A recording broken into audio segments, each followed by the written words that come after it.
Everybody's coming out swinging for 2026. Honda's got the new CR-V hybrid, Toyota went all in on hybrid power with the RAV4, and Mazda just dropped a fresh CX-5 that looks way more premium. So yeah, I had to see which one actually deserves your money. Hey guys, this is Luke from CarlandTV, and it's time to slide into the driver's seat, cause today, I'm putting these three head-to-head to find out which 2026 SUV actually hits the sweet spot between power, comfort, and value without wasting a single dollar. But first, do me a quick favor. Tap that subscribe button and ring the bell so you don't miss what's coming next. It ain't required, but those clicks keep this thing rolling and make it easier for me to keep dropping solid car content straight to your screen. Now, let's get back into it. 2026 compact SUV war just got real. The compact SUV market's been cutthroat for years, but 2026 just took it to a whole new level. The Honda CR-V hybrid, Toyota RAV4, and Mazda CX-5 are like the holy trinity of family rides right now, each trying to outdo the others in efficiency, space, and tech. I've been keeping an eye on these three because they basically define what most people drive these days: reliable, fuel-efficient, and not boring to look at. Honda dropped its new CR-V hybrid lineup with a trail sport trim that finally gives it a tougher vibe. Toyota made the bold move to ditch gas-only engines completely in the new RAV4, and Mazda gave the CX-5 a full redesign that's cleaner, longer, and more upscale than ever. You can tell each brand came in with a different mindset. Honda's trying to nail balance and practicality, Toyota's chasing hybrid domination, and Mazda's going for that near-luxury feel without the luxury price tag. These aren't small updates either. The RAV4 now has three distinct styles, specifically the Core, Rugged, and Sport, with up to 320 horsepower in the plug-in hybrid. Honda's pushing 204 horsepower from its hybrid setup and up to 40 mpg, while Mazda stuck with its old 2.5-liter for now, but stretched the whole body to make more room inside. This battle's not about which one looks flashiest or costs the most, it's about which one actually fits real American life in 2026. So let's see which brand really understood the assignment. Exterior design and first impressions. When it comes to looks, I gotta say each of these SUVs hits different. The 2026 Honda CR-V hybrid keeps that clean, grown-up vibe, but it finally got a little edge with the new Trail Sport trim. I've seen it in person, and it doesn't try too hard, which I like. The all-terrain tires, the fake skid plate, and that tougher grille actually give it some attitude without ruining the CR-V's easygoing style. It's not flashy, but it's the kind of ride you could pull up anywhere in, and still look like you made a smart choice. Now, the Mazda CX-5 is straight-up glow-up material. The new 2026 design feels more premium than ever. They stretched it over 4 inches longer, gave it sharper LED headlights, and swapped the old badge for sleek Mazda lettering across the back. It's got that classy, low-key energy that makes people do a double take without even realizing why. Mazda clearly wanted this one to punch above its weight, and no cap, it looks more luxurious than half the crossovers in its price range. Then you've got the Toyota RAV4, which just leans into the mini truck look. The body's squarer, the lines are bolder, and trims like the Woodland and GR Sport each have their own personality. It looks tough, and I get why people love it. If I had to pick, the Mazda's the looker, but the RAV4's got presence, interiors, and everyday comfort. Insides, where you really start to feel the difference between these three. When I got into the new CR-V hybrid, the first thing that hit me was how clean and logical everything looked. Honda didn't go overboard with weird buttons or gimmicks. The 9-inch touchscreen sits right where it should. Wireless Apple CarPlay and Android Auto are standard, and they finally added wireless charging across all trims. The seats are crazy comfortable, and there's legit room in the back for adults to stretch out. Cargo space is also top tier, with over 36 cubic feet behind the seats and more than enough for family road trips or Costco runs. It's not flashy, but it nails practicality. The CX-5, though, feels like you just leveled up to a higher tax bracket. The new cabin layout with that massive 15.6-inch touchscreen looks clean and premium, and I love that Mazda finally ditched the old rotary knob setup. Everything feels tight, upscale, and deliberate.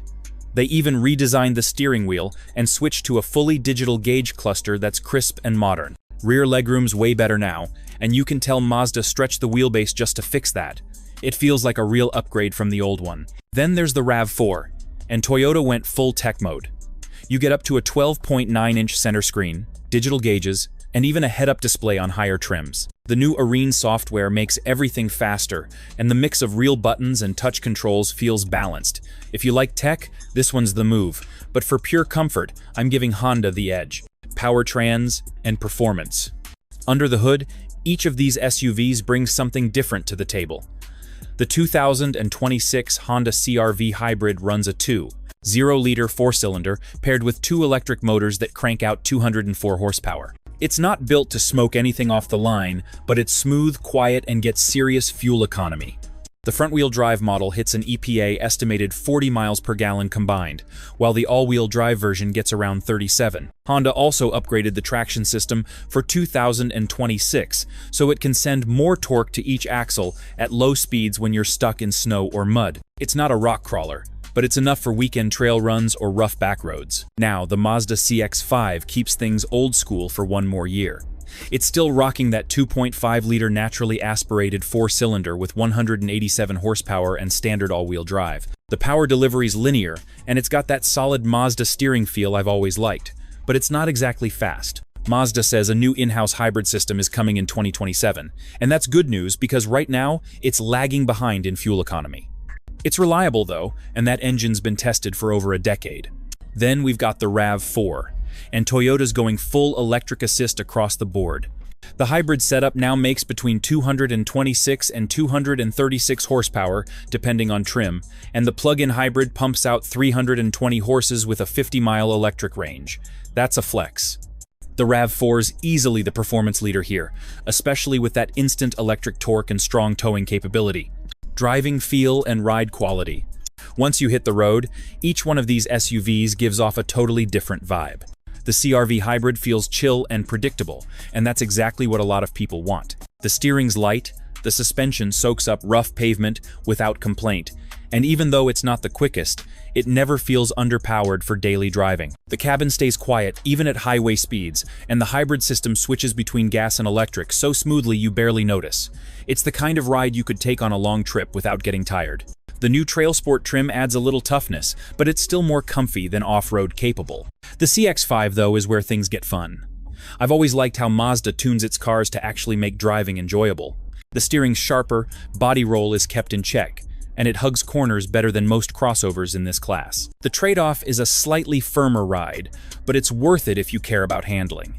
Even with the same old 2.5-liter engine, the CX-5 feels alive in a way the others don't. It's got that connection between driver and road that most SUVs just skip over. Now the RAV4 drives like a small truck. It feels solid, planted, and confident on bad roads. The Woodland trim with all-terrain tires gives it real grip off pavement, while the GR Sport feels tighter and sportier. It's not flashy, but it's capable. Each SUV has its own personality, and that's what makes this matchup interesting. Tech, safety, and ownership value. When it comes to reliability and safety, these three are built differently, but all are solid in their own ways. The CR-V Hybrid has that classic Honda dependability I've always trusted. It comes with Honda Sensing Standard, so you get all the good stuff like adaptive cruise, lane keep assist, and collision braking. Everything feels tuned to actually help instead of annoy you. I've driven Hondas for years, and their safety tech rarely bugs out or overreacts. You also get parking sensors on the higher trims and a free year of maintenance, which is nice if you don't like dealership surprises. Honda might not have the flashiest setup, but it's one of those SUVs that'll just run and run. Mazda's quietly been leveling up, and the new CX-5 feels like they're finally getting noticed for it. The safety tech runs through their iActiveSense system, and it's tied into the new Google interface, so cameras and alerts work smoothly now. I like that Mazda still gives you physical buttons for most stuff, so you're not fighting a screen when something pops up on the road. The all-wheel drive being standard adds peace of mind, too. Toyota's RAV4, though, is still the king of no-drama ownership. Toyota Safety Sense 4 is the next level, with better lane tracking and smoother adaptive cruise. They even cover maintenance for 2 years. If you just want something bulletproof that'll hold value forever, the RAV4's the one to beat. So, which one should you buy? Now that I've gone through all three, here's how I see it. The Honda CR-V Hybrid is the balanced one. It's the smart buy for folks who want a solid mix of space, comfort, and killer gas mileage without paying luxury money. It doesn't do anything flashy, but that's the point. It's built for people who just want something that works every single day, and it nails that. If I had a long commute or a family to haul, I'd have zero hesitation parking one of those in my driveway. The Mazda CX-5 though, that's the one that actually puts a smile on your face. It looks expensive, feels refined, and drives better than most SUVs in this class. Even with the same old engine, it still has that fun, planted feel that makes it special. You can tell Mazda cares about how a car feels more than just how it looks on paper. It's the driver's choice. Plain and simple. Then there's the Toyota RAV4, and yeah, I get why it sells like crazy. It's reliable, powerful, and now hybrid only, which puts it right where the market's headed. The new PHEV version, with 50 miles of electric range, is just icing on the cake. If I'm betting on what'll last the longest and hold value, I'm putting my money on the RAV4. But if you want my personal pick, no cap, I'm rolling with the CX-5. It's got soul, and that's something you can't fake.